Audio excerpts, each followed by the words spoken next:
Hello everyone, আসসালামু আলাইকুম। আজকে আপনাদের সাথে শেয়ার করব পাঙ্গাস মাছের একটি স্পেশাল রেসিপি। যারা পাঙ্গাস মাছ খেতে পছন্দ করেন না তাদের জন্য এই রেসিপিটি। আশা করি ভালো লাগবে রেসিপিটি।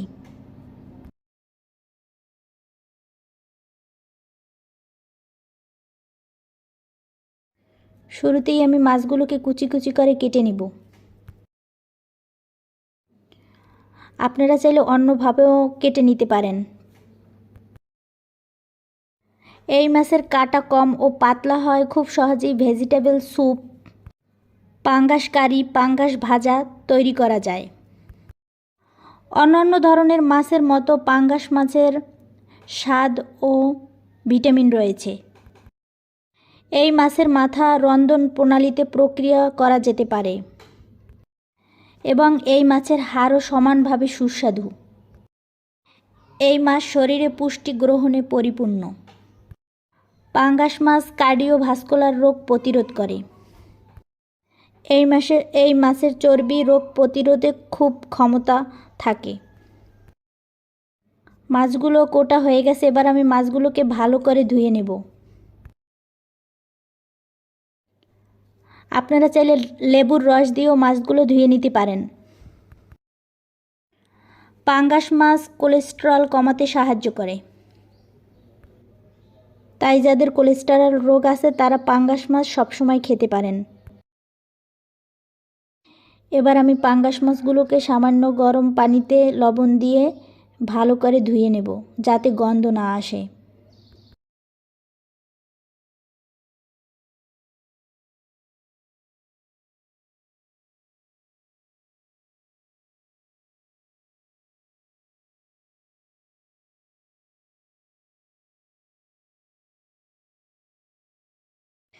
এভাবে ভালো করে ধুয়ে নিতে হবে।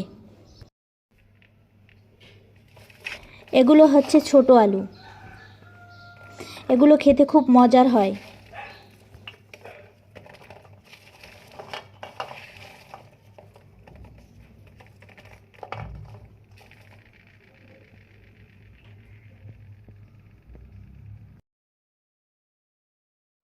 আলু ধুয়ে বড় আলুগুলো কেটে নিয়েছি।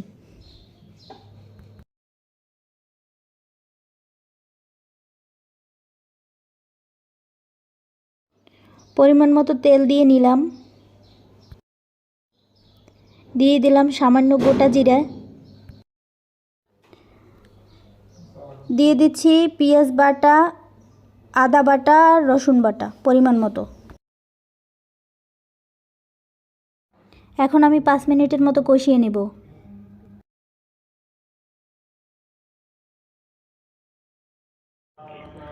পরিমাণ মতো লবণ,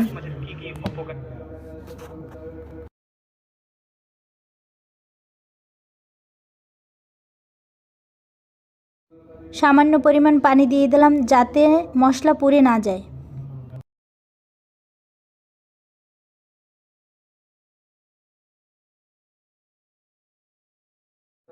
দিয়ে দিচ্ছি কাঁচামরিচ, টমেটো।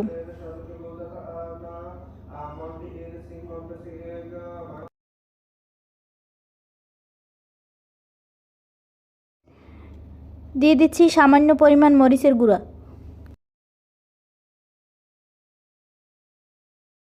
পরিমাণ মতো হলুদ দিয়ে দিলাম।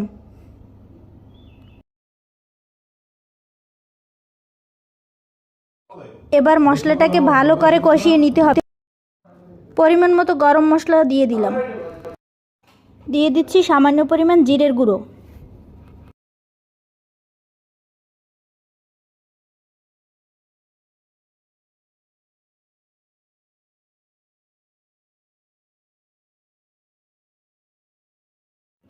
এবার মশলাটাকে যতক্ষণে উপরে তেল না উঠবে ততক্ষণ পর্যন্ত কষিয়ে নিতে হবে।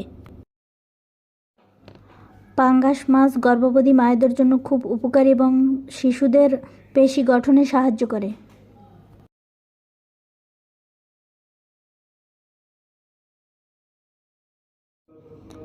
কষানো মশলার ভিতরে এখন আমি ছোট আলুগুলো দিয়ে আরও একবার ভালো করে কষিয়ে নেব। চট্টগ্রামে এই ছোট আলুগুলো খুবই জনপ্রিয়। আর খেতে খুব মিষ্টি হয়, আপনারা চাইলেও ট্রাই করতে পারেন।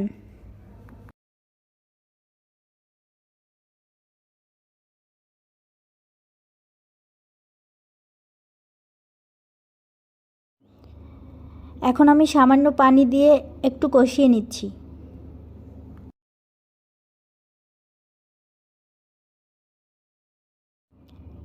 এবার আমি কষানো আলু মশলার ভেতর মাছগুলোকে দিয়ে আরও একবার কষিয়ে নিব।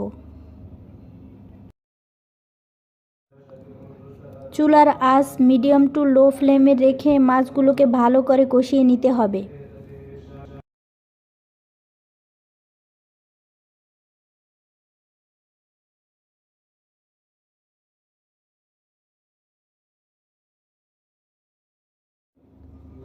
এবার আমি সিদ্ধ হবার জন্য ঢাকনা দিয়ে ঢেকে দিলাম।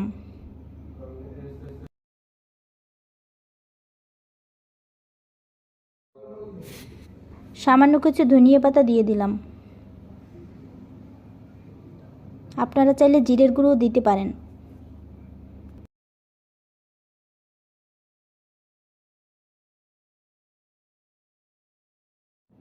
প্রিয় দর্শক, তৈরি করে নিলাম পাঙ্গাস মাছের স্পেশাল রেসিপি। রেসিপিটি ভালো লাগলে কমেন্ট করে জানাবেন।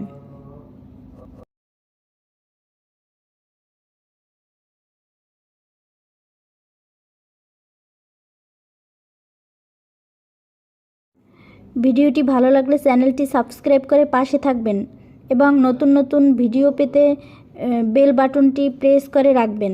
আল্লাহ হাফেজ।